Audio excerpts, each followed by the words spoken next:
आ गया समझ में? तो y बचा समझ में आ गया होगा। इसी तरह का हर फार्मूला आपको समझ में आ गया होगा। इसी तरह का हर फार्मूला आ गया समझ में? तो y बचा। Hello students, my name is Chirant Karolia. आप सभी का यूट्यूब के चैतन्य मैथ्स क्लासेस कोचिंग में स्वागत है। तो आज हम लोग स्टार्ट करने वाले त्रिकोणमिति के बारे में, ओके। और कक्षा 10वीं से लिया गया है और यहाँ से आपका बहुत ही मज़ेदार क्वेश्चन माना जा सकता है, क्योंकि यहाँ पे आप अगर आपको फार्मूला याद हो गया तो यहाँ से आप क्वेश्चन बनाना बहुत ही ईजी हो जाता है। तो सबसे पहली बात यह है कि हमारे पास जो त्रिकोणमिति है उसके बारे में हम लोग जानते हैं कि क्या होता है त्रिकोणमिति, ओके। और एक एकदम बहुत ही आसान तरीके से जानेंगे कि क्या होता है त्रिकोणमिति, ओके। मान के चलो यहाँ पे एक क्या है, एक बिल्डिंग है, ओके। अब मैं यहाँ पे एक टीला पे एक झंडा लगा है, ओके। तो इसको तो मैं यहाँ पे रह के नहीं देख सकता, तो मैं क्या करूँगा, इसको मैं दूरी बढ़ाते जाऊँगा तो भी नहीं दिख रहा है। यहाँ पे थोड़ा और दूरी बढ़ाऊँगा तो मेरे को लगभग यहाँ पे उसका क्या दिखेगा, झंडा दिखाई देगा, ओके। तो यहाँ पे आपका त्रिकोणमिति बन गया। कैसे? देखो यहाँ पे कितना कोना है, तीन कोना है। तो देखो त्रिकोणमिति क्या होता है, त्रिकोणमिति, ओके। तो त्रिकोणमिति मतलब वो चीज़ जिसमें तीन कोनों का मापन होता है, मतलब तीनों कोनों को आपस में क्या करते हैं, संग्रहण करते हैं। उसको अपन लोग क्या बोलते हैं, तीन त्रिकोणमिति, क्योंकि इस क्वेश्चन में आपके पास क्या है, तीन कोण है, ओके। तो ये हो गया, अपन लोग ने जान लिया कि क्या होता है त्रिकोणमिति के बारे में। अब जानेंगे हम लोग कि किसको लंब बोलते हैं, किसको आधार बोलते हैं, किसको कर्ण बोलते हैं, ठीक है। तो क्वेश्चन पढ़ने से पहले आपको लंब, आधार और कर्ण के बारे में जानना कि किसको लंब और आधार, किसको कर्ण बोलते हैं। तो यहाँ पे जो आपका लंबाई के रूप में दिख रहा है उसको बोलेंगे लंब, ओके। और यहाँ पे जो आपका एक इस टाइप से दिख रहा है इसको क्या बोलेंगे अपन लोग, कर्ण, ओके। बात समझ में आ गया? हाँ जी। अब इसको क्या बोलेंगे अपन लोग, क्या बोलेंगे? तो ये हो जाएगा आपका क्या, आधार, ठीक है। तो ये तीनों चीज़ याद रखोगे तो आपका पूरा क्वेश्चन बन जाएगा। तो इसको मैं मान लेता हूँ थीटा की इक्वल, या फिर यहाँ पे आप थीटा ले लो, ओके। तो बात समझ में आ गया होगा। तो यहाँ से अपन लोग क्या करेंगे, क्वेश्चन बनाएंगे। तो सबसे पहले क्वेश्चन बनाने से पहले अपन लोग फार्मूला की बात करते हैं, ठीक है। तो यहाँ पे एक फार्मूला लिख रहा हूँ, लाल बट्टे कक्का, ठीक है। मैं यहाँ पे बताऊँगा कि लाल एल की मतलब क्या होता है और ए का मतलब क्या होता है, ओके। तो यहाँ पे जो आपका एल दिख रहा है उसका मतलब होता है लंब, ओके। और यहाँ पे जो आपका ए दिख रहा है उसका मतलब होता है आधार। और यहाँ पे जो आपको दिख रहा होगा के, उसका मतलब होता है कर्ण, ठीक है। तो ये चीज़ आपको समझ में आ गया होगा कि लंब, आधार, कर्ण, ठीक है। तो ये होता है एल का मतलब लंब, और ए का मतलब होता है आधार, और के का मतलब होता है कर्ण। तो मतलब ए मतलब आधार का मतलब क्या हो जाएगा, ए। कर्ण का मतलब हो गया यहाँ पे के, और लंब का मतलब हो जाएगा यहाँ पे एल, ओके। अब इससे अपन लोग क्या करेंगे, सूत्रों का आविष्कार करेंगे। तो सूत्रों का आविष्कार करेंगे तभी आप क्वेश्चन को आगे बना पाओगे। तो आइए सूत्रों को ध्यान से देखते हैं, ओके।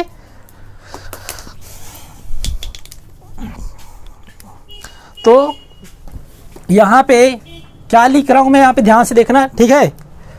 लाल बट्टे कक्का, ठीक है। यहाँ पे देखो ये दो वैल्यू को देखना है, ठीक है। यहाँ पे आपको दो वैल्यू दिख रहा है कि नहीं दिख रहा है, एल और के दिख रहा है कि नहीं दिख रहा है। लेकिन ये किसके क्या इसके बीच में एक बट्टा का चिन्ह है। तो बट्टा का चिन्ह मतलब एल अपॉन के, इतना कोई देखो, एल बट्टा के, अपॉन मतलब होता है आपका बट्टा, ओके। तो एल अपॉन के दिख रहा होगा, ठीक है। अब यहाँ पे एल को अपन लोग क्या लिख सकते हैं, लंब लिख सकते हैं, बताया हूँ आपको। तो एल मीन्स क्या हो जाएगा यहाँ पे आपका लंब, ओके।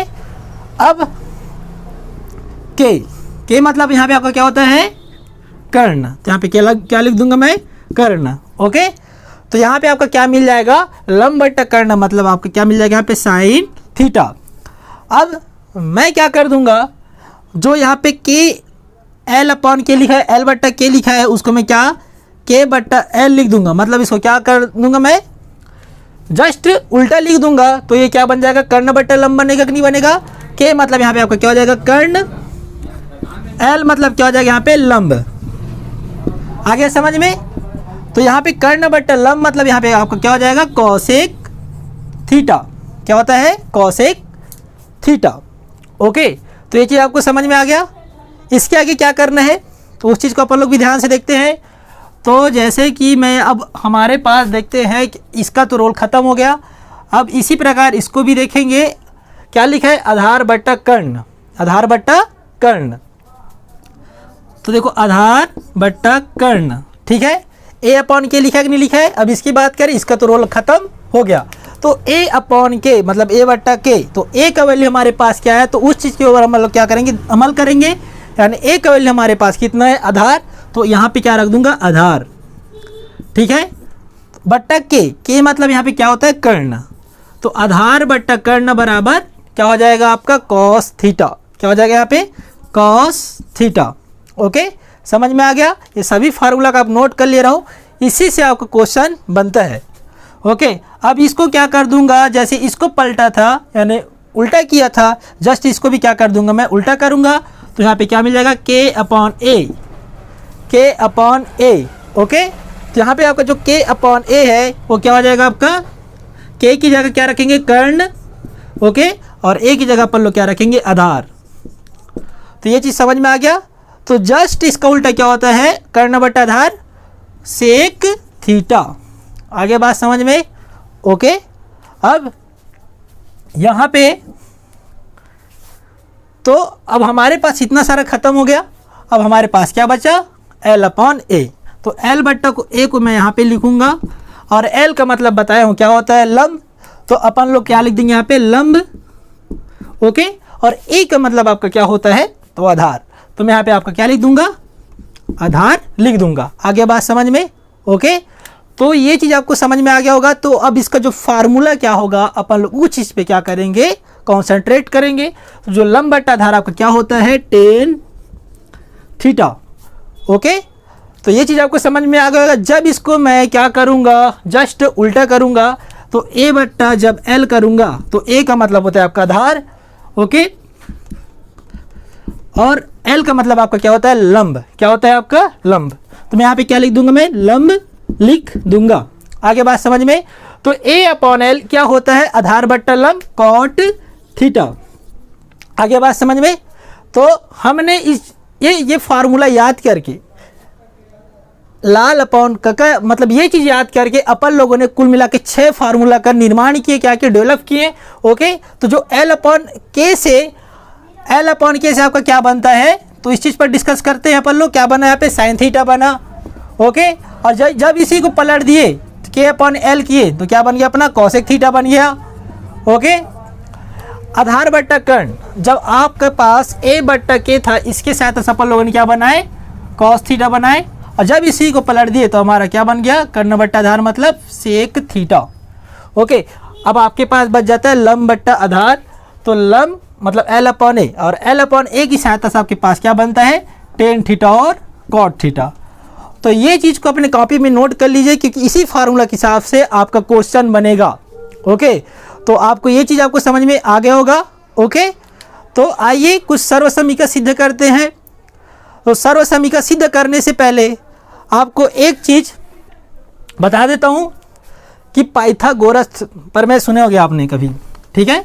पाइथागोरस प्रमेय क्या होता है, पाइथागोरस प्रमेय, उस चीज़ पर अपन लोग क्या करते हैं, ध्यान लगाते हैं। ओके, तो इसको क्या बोलते हैं, लंब बोलते हैं। ओके, आगे बात समझ में? तो ये हो गया आपका लंब। ओके, अब पाइथागोरस प्रमेय मतलब क्या होता है, उस चीज़ पर अपन लोग क्या करते हैं, ध्यान लगाते हैं। पाइथागोरस, यहाँ पे लिखो प्रमेय Pythagoras. Okay, what is a Pythagoras theorems. Okay, तो यानी क्या होता है पाइथागोरस थ्योरम। तो पाइथागोरस थ्योरम ये बोलता है कि जो आपका कर्ण है, क्या है, कर्ण का वर्ग बराबर लंब का वर्ग, लंब का वर्ग धन आधार का वर्ग। आगे बात समझ में आया कि नहीं, आ गया? अब आपको मैं यहाँ पे पूरा 6 फार्मूला पहले लिख देता हूँ, ठीक है। तो यहाँ पे देखो क्या होता है, इसकी सहायता से लाल बट्टे काका के अनुसार से लंब बट्टा कर्ण मतलब क्या होता है आपका, इस फार्मूला को अच्छे से नोट कर लीजिए, साइन थीटा होता है। जब इसको उल्टा करते हैं तो कर्ण बट्टा आधार क्या मिलता है, कर्ण बट्टा लंब बराबर क्या मिलता है आपका यहाँ पे cos theta, sorry cosec theta. जब यहाँ पे आपका आधार बट्टा कर्ण को हल करेंगे तो यहाँ पे आपका मिलता है क्या, आधार बट्टा कर्ण। तो इसका वैल्यू आपका क्या मिलता है, आधार बट्टा कर्ण मतलब, आधार बट्टा कर्ण मतलब आपका होता है क्या, कॉस थीटा। ओके, जब इसी को फिर पलट देंगे यानी उल्टा कर देंगे तो कर्ण बट्टा आधार बन जाएगा। के मतलब होता है कर्ण, ओके, और ए मतलब होता है क्या आपका आधार। ओके, तो इसका क्या हो जाएगा फार्मूला सेक थीटा। ओके, अब इसके आगे बढ़ते हैं। ओके, तो के बट्टा ए यानी कर्ण बट्टा आधार सेक थीटा हो गया। अब यहाँ पे आपका बच जाता है लंब बट्टा मतलब एल अपॉन ए। तो एल अपॉन ए मतलब लंब बट्टा आधार। ठीक है, तो लंब बट्टा आधार मतलब आपका क्या होता है यहाँ पे आपका टेन थीटा। जब इसी को उल्टा कर देंगे तो यहाँ पे आपका क्या हो जाएगा, ए बट्टा एल यानी आधार बट्टा लंब, ये क्या हो जाएगा आपका कॉट थीटा। आगे बात समझ में। ओके, तो ये रहा आपका फार्मूला।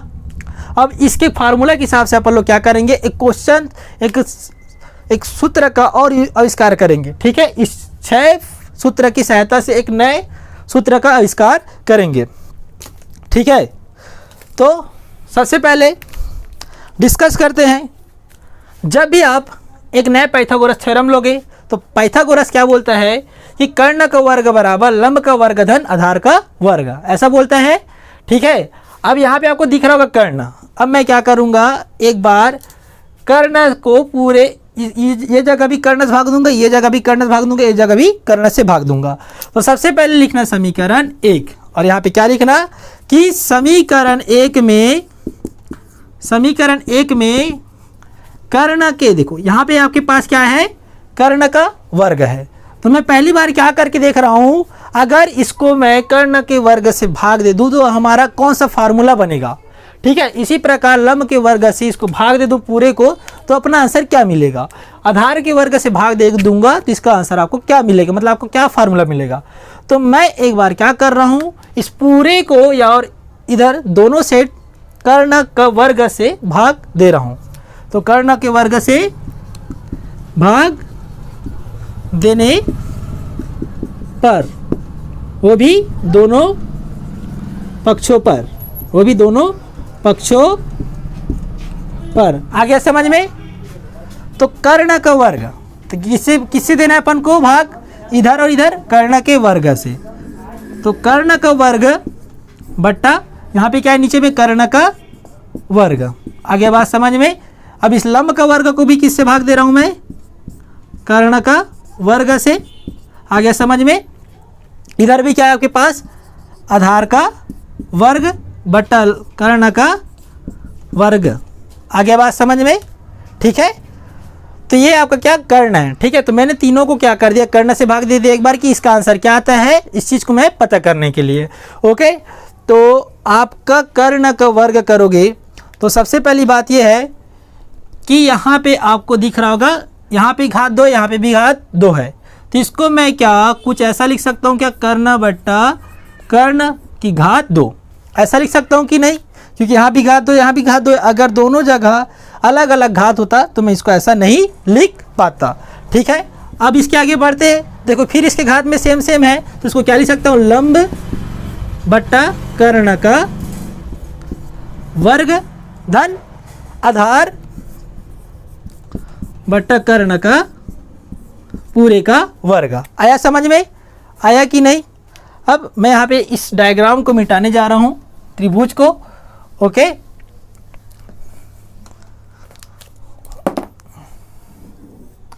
ठीक। तो यहाँ पे सबसे पहली बात आपको एक चीज़ ध्यान देने वाली बात है कि जो यहाँ भी कर्ण है और यहाँ भी कर्ण है, तो जब कर्ण और कर्ण को भाग दोगे तो आपका आंसर एक ही आएगा। मैं बताना क्या चाह रहा हूँ कि जब यहाँ पे आपको 5 और 5 को भाग देते तो आपका आंसर क्या आता है, 1 आता है, क्योंकि दोनों समान अंक है। ठीक है, चाहे आप 6 और 6 को भाग क्यों ना दे, आपका अंक क्या आएगा, 1 ही आएगा। तो यहाँ पे कर्ण और कर्ण कटेगा और यहाँ पे आपको क्या मिल जाएगा, 1 मिलेगा। याद रखना हमेशा समान अंक कटता है तो आपको क्या मिलता है, 1 मिलता है। तो 1, ठीक है, और उसके घात में क्या है, 2। आगे बात समझ में, ओके। तो फिर इसको एक बार यहाँ पे लिखता हूँ, लंब बट्टा कर्ण पूरे का वर्ग। ये क्या है आपके पास, लंब बट्टा कर्ण, ठीक है। यहाँ पे जो दिया है उसको मैं पुनः और वहाँ पे लिखना है एक बार, धन आधार बट्टा कर्ण का वर्ग, कर्ण का वर्ग, ओके। अब आप यहाँ पे देखिए, जो 1 का वर्ग, 1 का वर्ग मतलब 1 का गुना आपस में कितनी बार करने के लिए बोल रहे हैं, 2 बार। तो 1 का गुना 1 से करूंगा तो 1 मिलेगा। अगर इसी प्रकार 2 का वर्ग होता है, यहाँ पे 2 का वर्ग मतलब 2 गुना 2 लिखना पड़ता है, इसका आंसर क्या था आपका, 4, ओके। तो कर्ण का वर्ग, 1 का वर्ग कितना हो जाएगा, यहाँ पे 1 ही मिलेगा, ठीक है। कैसे मिलेगा वो समझ में आ गया। अब यहाँ पे देखिए लंब बट्टा कर्ण, और यहाँ पे आपको कुछ फार्मूला लिखवाया, उस पर आप ध्यान देना। इसी कारण मैं यहाँ पे लास्ट में फार्मूला लिख दिया था इसी वजह से, ओके। तो लंब बट्टा कर्ण, तो यहाँ पे देखो लंब बट्टा कर्ण लिखा हुआ मिल रहा है और साइन थीटा दिया कि नहीं दिया इसके बराबर में। तो इस लंब बट्टा कर्ण की जगह में अपन लोग क्या रख सकते हैं, साइन थीटा। तो इस पूरे की जगह में क्या कर दूंगा मैं, लंब बट्टा कर्ण की जगह में क्या रख दूंगा, साइन थीटा, और उसके पास क्या है, वर्ग है। उसी प्रकार आधार बट्टा कर्ण का फार्मूला देखते हैं। तो आधार बट्टा कर्ण का फार्मूला क्या मिलता है, कॉस थीटा मिलता है कि नहीं, कॉस थीटा। तो यहाँ पे क्या हो जाएगा, कॉस थीटा का वर्ग। आगे बात समझ में। तो यहाँ पे आपका क्या बन जाएगा, 1, जब ये जो घात 2 है अंदर आएगा तो साइन स्क्वायर, यानी इसको क्या बोलते हैं, 2 को स्क्वायर भी बोलते हैं, तो sign square theta plus cos square theta. तो ये बन गया आपका नया सर्व समीका। आगे बात समझ में। तो ये हो गया आपका फार्मूला मिल गया कि sine square theta plus cos square theta equal to क्या होता है आपका, 1 होता है कि नहीं होता। साइन स्क्वायर थीटा धन कॉस स्क्वायर थीटा बराबर कितना होता है आपका, 1। अब यहाँ से आपका 2 नए सूत्र का और निर्माण होगा। तो ये चीज़ आपको समझ में आ गया होगा और कुछ नहीं करना है। वो नया सूत्र निर्माण करने के लिए आपको क्या करना है, एक बार इस कॉस स्क्वायर थीटा को 1 की ओर ले जाना, तो आपका नया फार्मूला बन जाएगा। तो बात बता देता हूँ एक चीज़, जब ये धन वाला वैल्यू इधर पक्षांतर होता है तो किस में बदल जाता है, देखो 1 का 1 लिखो पहली बात। अब इस कॉस स्क्वायर थीटा धन में है, जब इधर आएगा तो किस में बदल जाएगा, ये माइनस में बदल जाएगा। और क्या बच जाएगा यहाँ पे, साइन स्क्वायर थीटा बचेगा। तो यहाँ पे एक आपका नया फार्मूला क्या हो गया, विकास हो गया, यानी निर्माण हो गया, ओके। अब मैंने तो एक बार कॉस स्क्वायर थीटा को देखा इधर पक्षांतर करके। अब इस कॉस स्क्वायर थीटा को मैं बोलता हूँ भाई तू इधर ही रहा, अब साइन स्क्वायर थीटा तू मेरे साथ चल, बोलेगा कौन, 1। तो 1 के साथ जब साइन स्क्वायर थीटा सामने कुछ नहीं मतलब प्लस, तो जो प्लस है मैं बताया था, जब प्लस इक्वल यानी बराबर की ओर पक्षांतर होता है, अगले ओर जाता है तो किस में बदल जाता है, माइनस में बदल जाता है। तो इसका फार्मूला क्या बन जाएगा, कॉस स्क्वायर थीटा। तो इससे आपका नया 3 फार्मूला का निर्माण हुआ। 1 देखो sine square theta plus cos square theta equal to 1 मिला।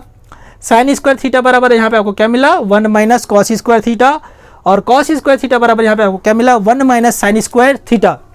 और जो क्वेश्चन बताया हूँ, और ये क्वेश्चन आता भी है, ठीक है, इसको मजाक में मत लेना, क्योंकि ये जो क्वेश्चन है मोस्ट टाइम भी क्वेश्चन है कि सर्व समीकरण सिद्ध कीजिए कि sine square theta plus cos square theta equal to 1 कैसे आया, ओके। तो समझ में आ गया होगा। तो इसी प्रकार आप एक बार कर्ण का दिया हूँ, तो इस पूरे को आप एक बार लंब के वर्ग से भाग दे के देखिए कि इसका आंसर आपका क्या आता है, ओके। तो अब हम लोग मिलेंगे इसके अगले वीडियोस में। Thank you.